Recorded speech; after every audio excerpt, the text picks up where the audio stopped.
Hello and welcome to this revision video on Jekyll and Hyde. Before you watch this, make sure you're doing AQA GCSE English Literature.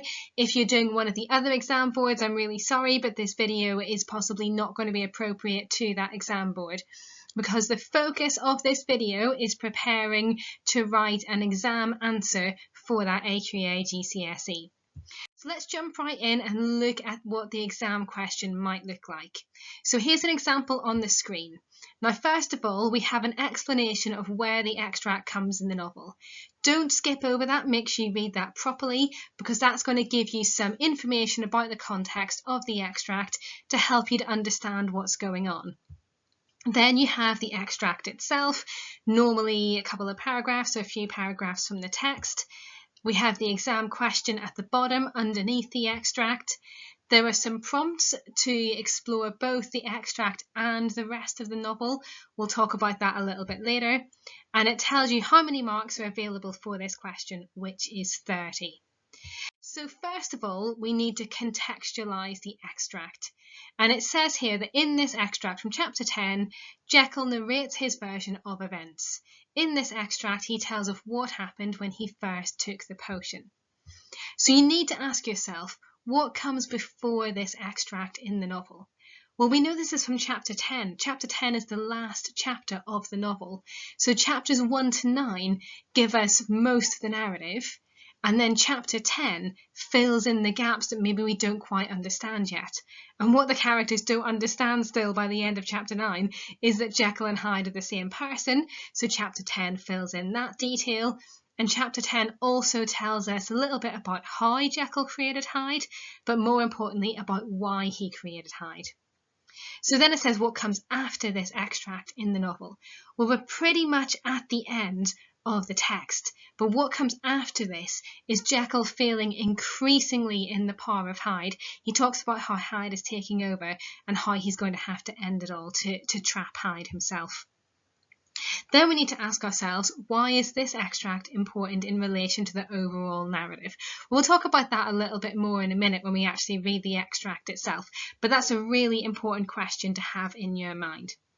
So spend a couple of, maybe a minute or so at the start of this question, just getting your head around kind of where this extract is in the novel. Then make sure that you've read the extract really closely. You might want to do this with a pen in your hand and underline any important words or quotations as you go through, any quotations that you recognise that you've maybe worked on in class, or any motifs that really stick out at you. Anyway, let's read it.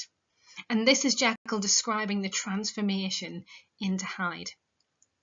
The most racking pang succeeded, a grinding in the bones, deadly nausea, and a horror of the spirit that cannot be exceeded at the hour of birth or death. Then these agonies began swiftly to subside, and I came to myself as if out of a great sickness. There was something strange in my sensations, something indescribably new, and, from its very novelty, incredibly sweet. I felt younger, lighter, happier in body. Within I was conscious of a heady recklessness, a current of disordered sensual images running like a mill race in my fancy, a solution of the bonds of obligation, an unknown, but not an innocent, freedom of the soul. Okay, so far in this extract, Jekyll has felt physical pain. In that very first line, we have the racking pangs, those physical signs that he's transforming into Hyde. And then that disappears, and as he becomes Hyde, he says he feels younger, lighter, and happier in body. So he feels more liberated, he feels free, he's not trapped in the body of Jekyll anymore with all of those social expectations weighing him down and controlling his behaviour. He feels liberated. Okay, let's keep reading. I knew myself at the first breath of this new life to be more wicked, tenfold more wicked, sold a slave to my original evil. And the thought in that moment braced and delighted me like wine. I stretched out my hands, exulting in the freshness of these sensations, and in the act I was suddenly aware that I had lost stature. Okay, so here he's saying that he knows he's a slave to his original evil. He knows that he has that evil kind of desires within him, and that he's going to be able to act on these under the disguise of Hyde. He also knows that he's lost in stature, so he's slightly shorter when he's Edward Hyde. Second paragraph. There was no mirror at that date in my room. That which stands beside me as I write was brought there later on, and for the very purpose of these transformations. The night, however, was far gone into the morning. The morning, black as it was nearly ripe for the conception of the day. The inmates of my house were locked in the most rigorous hours of slumber, and I determined, flushed as I was with hope and triumph, to venture in my new shape as far as to my bedroom. I crossed the yard, wherein the constellations looked down upon me. I could have thought with wonder, the first creature of that sort that their unsleeping vigilance had yet disclosed to them. I stole through the corridors, a stranger in my own house, and coming to my room, I saw for the first time the appearance of Edward Hyde. In this paragraph, he talks about wanting to look at himself in the mirror. This is the first time that Jekyll is transformed, and he doesn't know what he looks like, so he wants a mirror. So he leaves his cabinet, that little office beside his laboratory, goes across the laboratory and into the main house where Jekyll's bedroom is, and looks at himself in the mirror and witnesses the physical form of Edward Hyde. Now, in the exam, a really good way of helping to get your head around the extract is just to quickly ask yourself the 5 W's. So who's in the extract? What are they doing? Where are they? When is this happening? Why is this happening? Well, who's in the extract? Well, we have Jekyll and we have Hyde. Almost kind of both at the same time, but Jekyll is explaining what happens when he transforms into Hyde. At first, they're in Jekyll's cabinet, which is the word he uses for a little office beside the laboratory, and then he goes into his bedroom. When does this happen? Well, it's chapter 10. Jekyll is writing his confession, and this memory relates to the first time Jekyll transforms into Hyde.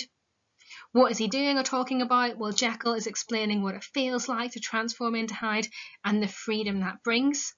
Why is this happening? Stevenson is showing Jekyll's enjoyment of the darker side of his personality and revealing the individual's capacity for evil. Moving on to look at the question then. The question says, Stevenson presents Jekyll as enjoying the freedom he gains when he transforms into Hyde. Starting with this extract, explore how far you agree with this opinion. Write about how Stevenson presents Jekyll in the extract, how Stevenson presents Jekyll in the novel as a whole, and we have 30 marks. So in this question, we have a statement, and then it asks you how far you agree with that statement. It's quite similar to language question 4 if you're doing the AQA course as well. And the key phrase, I think, in this quotation or in this statement is the phrase enjoying the freedom.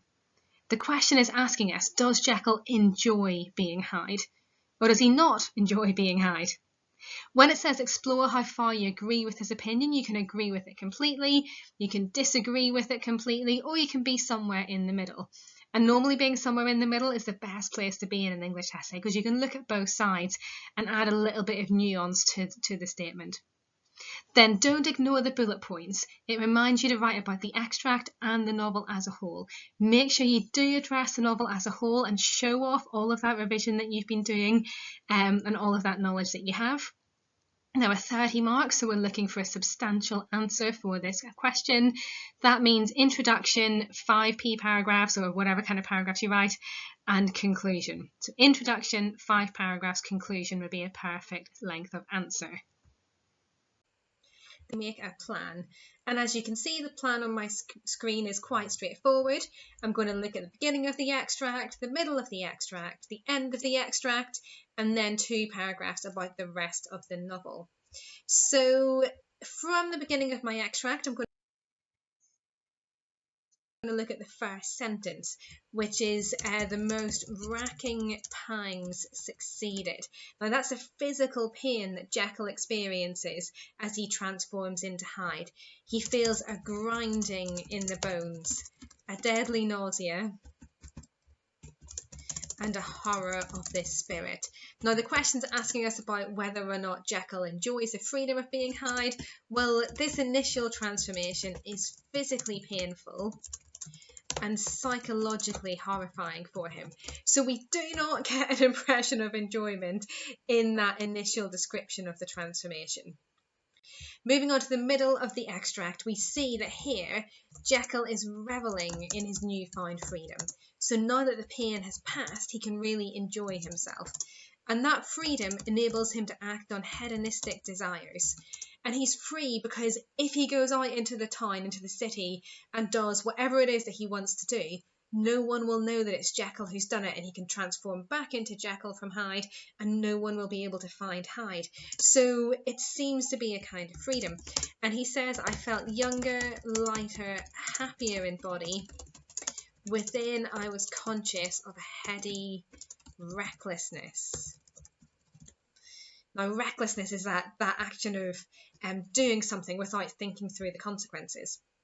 At the end of the extract, he is happy, he is enjoying himself, but the joy is a little bit different because here it's a joy at the scientific discovery that he has made.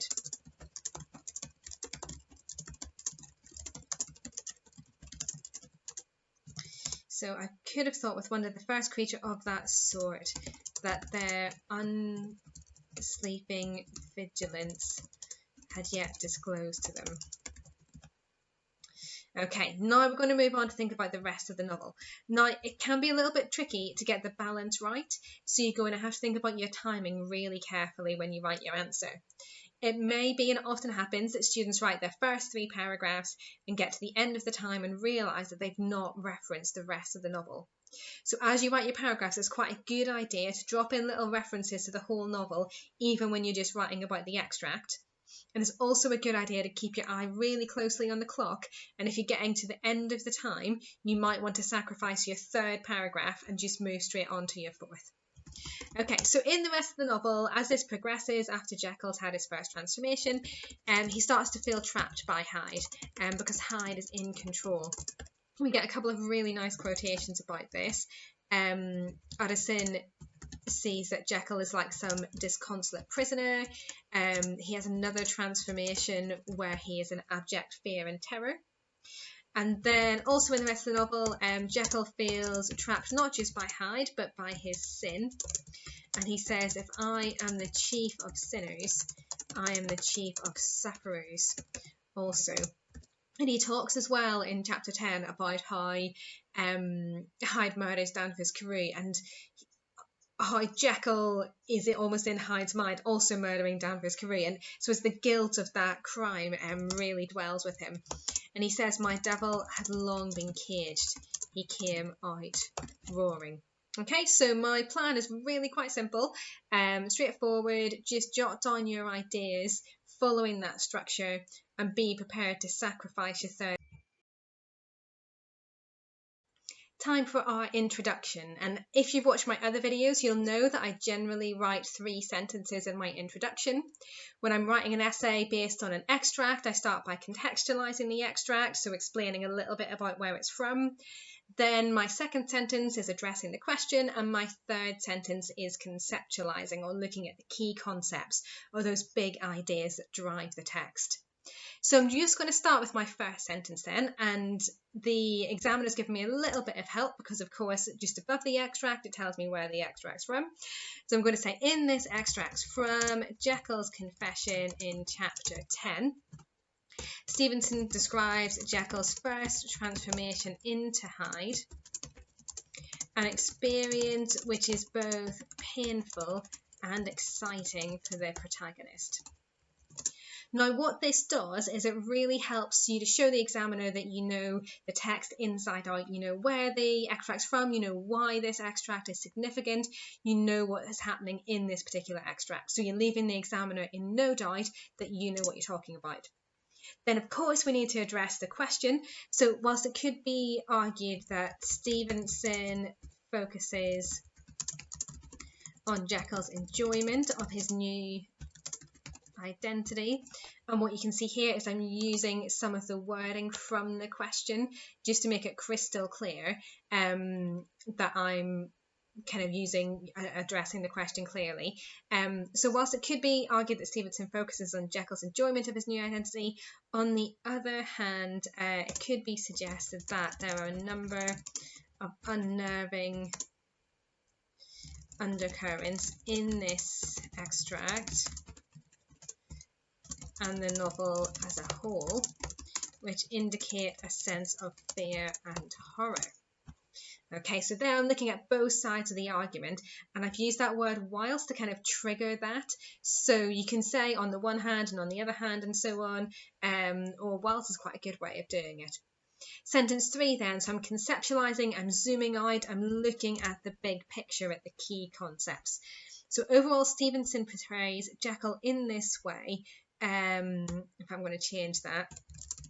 Overall, Stevenson portrays Jekyll as being torn between enjoyment and anxiety at his transformation in order to convey how individuals are both drawn to and horrified by the darker side of human nature. Now that third sentence is really quite important because that really kind of helps to elevate your grade, if that's our focus here, which it is because we're preparing for the exam. Lots of students who work in the kind of grade 5, grade 6 area will be writing almost from within, from inside the text, as if the characters are real people, or there'll be a sign that they understand that the text is constructed, but not really any indication of why that text has been put together. Whereas to get into those higher grades, students will be demonstrating that they're thinking outside of the text. So they're thinking, right, it's a really good book, but why did Stevenson write it? What idea was he trying to communicate to us? So that's what we're doing in that final sentence of that introduction. Now we're going to move on to writing the main body of the essay. So this is going to be comprised of 5 paragraphs if you have time to write that many in the exam. I'm sure your teacher has taught you to write your paragraphs following a particular pattern. So some schools use point, evidence, explain, analyse, or petal or Peter or what, how, why. Use whatever method your teacher has taught you as a reminder for the elements that you need to include in your paragraph. What I'm going to do is start by signposting the examiner or my reader and just say that I'm going to be looking at the start of the extract. That just makes it easy for the examiner to follow your train of thought. So it's always good to have those little signposting details. So at the start of the extract, Stevenson emphasises both the physical and psychological suffering that Jekyll endures as he transforms into Hyde for the first time.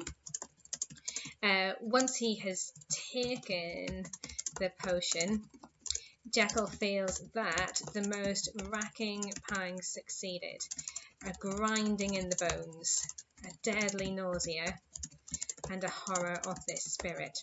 Now, what you'll notice there with this sentence is that I have embedded my quotation fluently in the sentence. So I've not said a quotation to show this is, or this is seen in the line, but I've told a little snippet of the story. So once he has taken the potion, Jekyll feels that, and then I've used the quotation to finish that off.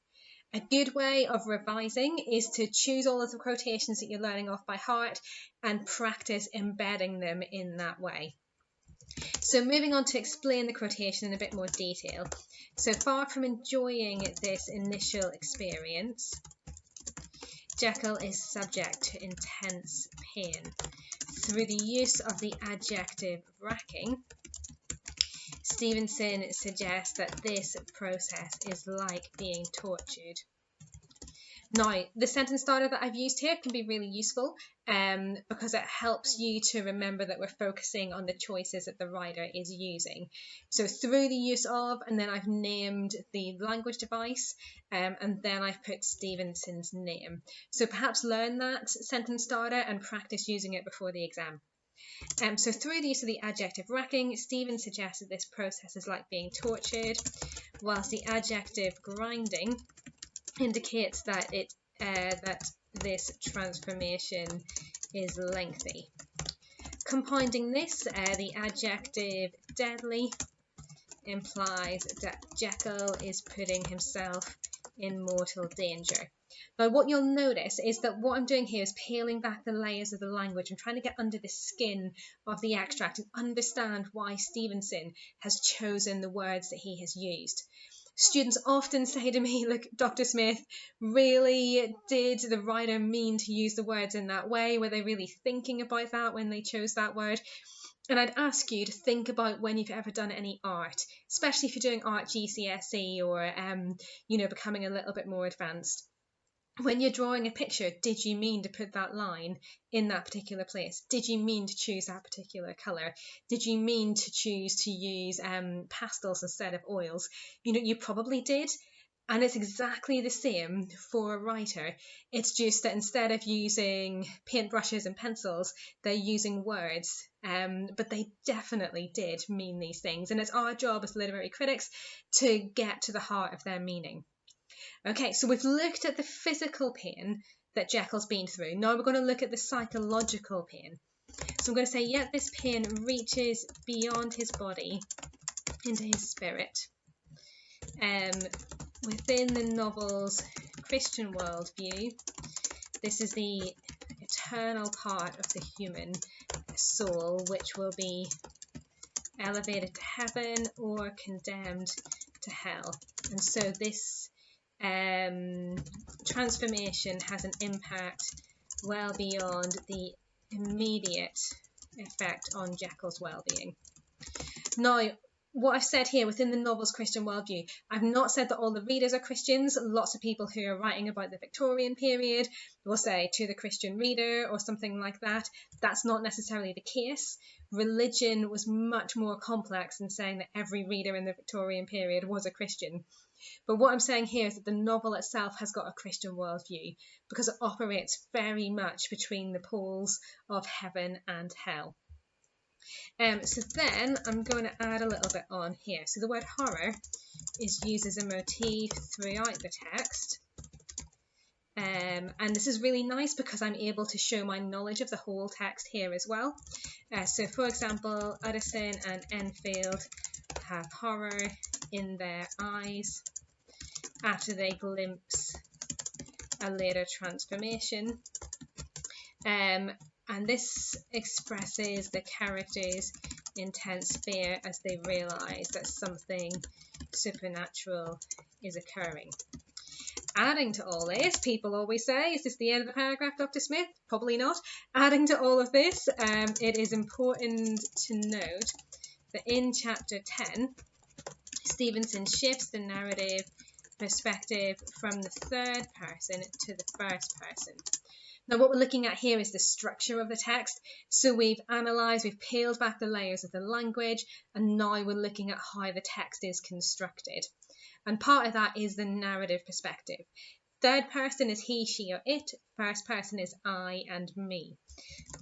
So whilst Jekyll's actions have been described from a distance in chapters 1 to 9, here Stevenson provides a closer insight into the psychology of this ambitious scientist, helping the reader to understand both the suffering he goes through in his quest for a scientific breakthrough and also the profound curiosity that propels Jekyll forward in this journey.